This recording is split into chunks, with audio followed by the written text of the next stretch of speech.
It is time to react to some more comments from one of my most popular videos, the one that has that big old giant cross on it that says, "Don't collect vinyl." Now, this video is intended as a take heed. These are some things you might want to consider if you are looking to collect vinyl records. It has since taken off with about 50,000 views as of the recording of this and hundreds of comments. And today I'm going to dig into a few and react to them. Let's get started. And we start out with this one from Travis6378. He says, "Okay, if you're young and want to build a collection, ignore what he's saying. You can do it on the cheap. Hit garage sales, estate sales, and thrifts. If you find a rare album you don't like, sell them and buy stuff you want.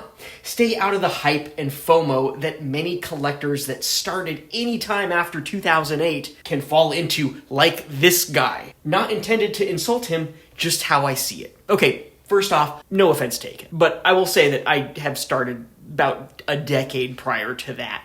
However, if you've been collecting since 2008, you've seen prices climb and climb and climb and climb, and that has left many collectors like myself with kind of a sour taste in their mouth. I'm still dropping an occasional $40 on an album if I really want it.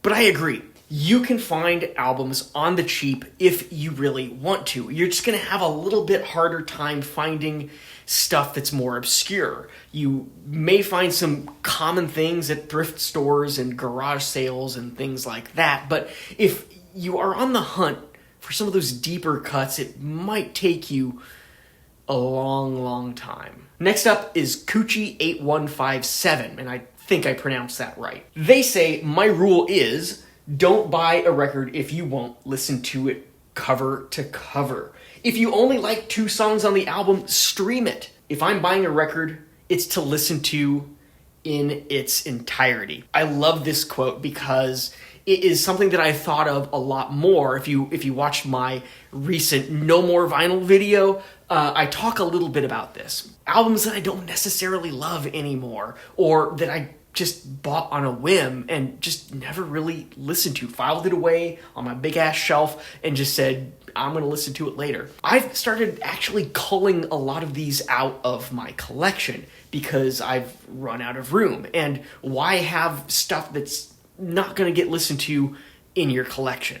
I want to at least enjoy, at minimum, 50% to 75%, better yet, 60 to 90%. I don't know, what do you think? What's your take on that one?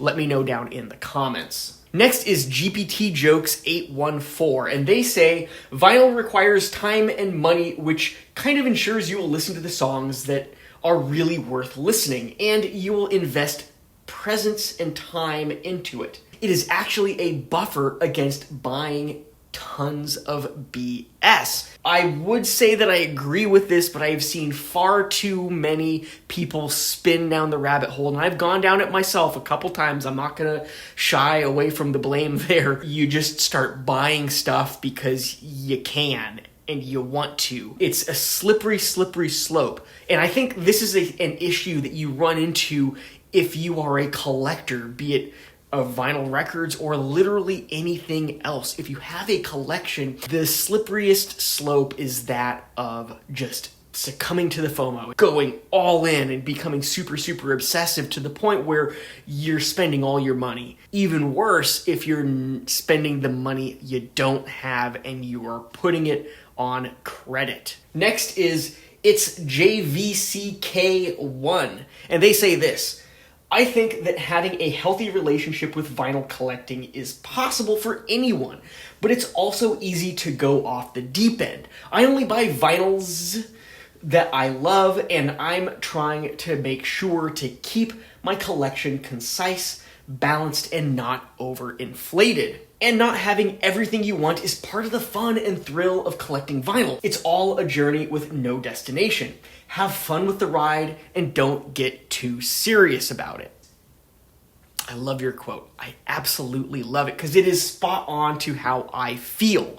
Yes, it is so easy to get down that slippery slope and kind of overinflate your collection. I've been there myself. In fact, That's why I'm paring it down now a little bit.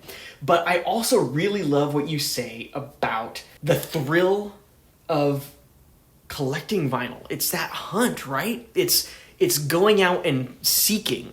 It's having your want list and trying to find that thing you really like at a price that you're willing to pay, or hopefully a better price that you're willing to pay. So thank you for your comment. My sentiments completely. Ed E. Jong states, I have at least 3 more. Also inconvenience of vinyl, but specifically versus lossless streaming. Surface sounds, I never ever want to hear those again, and inferior sound quality of vinyl. He brings up a few good points. The convenience of streaming is so unbelievably convenient, and it's portable. I mean, I take my streaming device with me when I go on my long 30, 40, 50 sometimes mile bike rides. And I will listen to album after album, or I'll put on a playlist and shuffle it all up. And I absolutely love it. It helps center me. It helps bring me down back to earth, to the surface sounds. You know, it's selective for me. New stuff, it drives me nuts. Old stuff, it almost seems like it's this nostalgia element that I actually don't mind. Everyone has their own preference, and I love that about this comment here. Be a mate? Is that like be a mate? They say, the space and money arguments don't matter to me. If I had no media collection, I would be sat in an empty room staring at a screen that would need to be upgraded every time a new device came out. Not to mention all those subscription fees. My friend spends more money on owning nothing than I do new releases. And that's some great input there. The subscription model of literally everything these days is a bit exhausting. You don't have that with vinyl once you buy the one piece. I mean, you've got vinyl subscriptions, right? I mean, I've seen them with specific indie labels. I see them with one-off companies.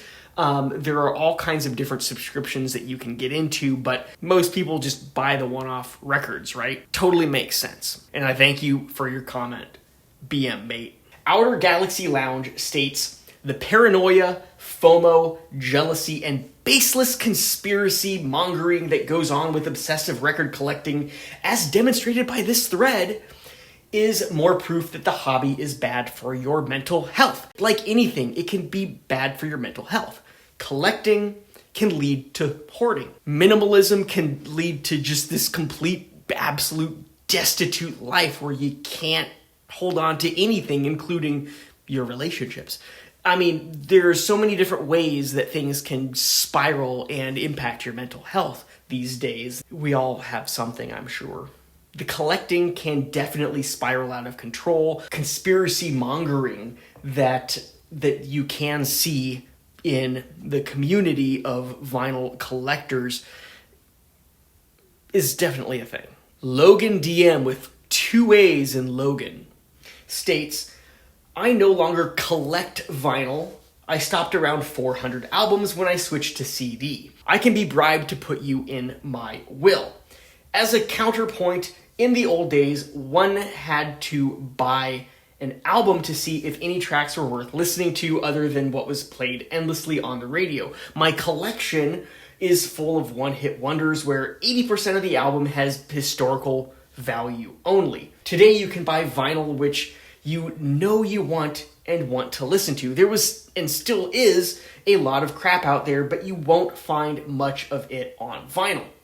Despite my switch to digital years ago, I have always played and enjoyed my record collection. It's the physical process mostly, then the album art, and of course, vinyl is usually mixed better. I can see people arguing that anything released after the late 80s, early 90s is actually digital, which in many cases, yeah, likely mixed digitally. But I do have some albums that seem to have been mixed differently indeed, and they're more current albums. He has some great points. You can buy records having already listened to everything on the album, knowing that you're gonna like it from cover to cover, or at least the vast majority of it. Only a few more here. Let's dig in. Alex Shop OV 6802 says, too late, mate. Already addicted and can't stop buying. Alex shows one of the downsides to record collecting. It's the addicted and can't stop buying parts. It can be a very hard thing to kind of get a grip on once you start heading down that path. But at the same time, it's also something that you can kind of manage yourself with some control. One in, one out is a great example of that, and that's something I've been trying to employ myself of late. One album comes in, one, if not two, go out the door. Thank you, Alex, for your comment. This is perhaps my favorite one of all, and it's from Paul Bogan, or Paul Bogan, one of those. And he says, all great points and well made, but God, don't we love it. 100% right. Thank you, Paul. And with that, we're going to go to one last comment before I bow out for today.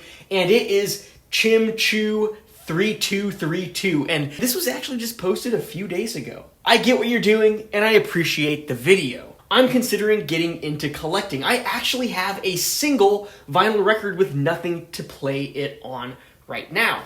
I love music, and I like owning albums that I like, but I'm not sure if I want to be a collector. And Chimchu, that's great. I love comments like this. Thank you for chiming in. I know you chimed in a few other times on this post, but I wanted to say that do what you like. Really, when it comes down to it, I can say don't collect vinyl. I can say start collecting vinyl. I can say here are the top 10 perfect 10 out of 10 albums you should own on vinyl, but they're all completely subjective and you should do what you want. If you want to have a couple more albums on vinyl, but you don't want to have a record player, you just want to have it to have the piece that you put on your wall, that you look at the artwork from time to time, you know what?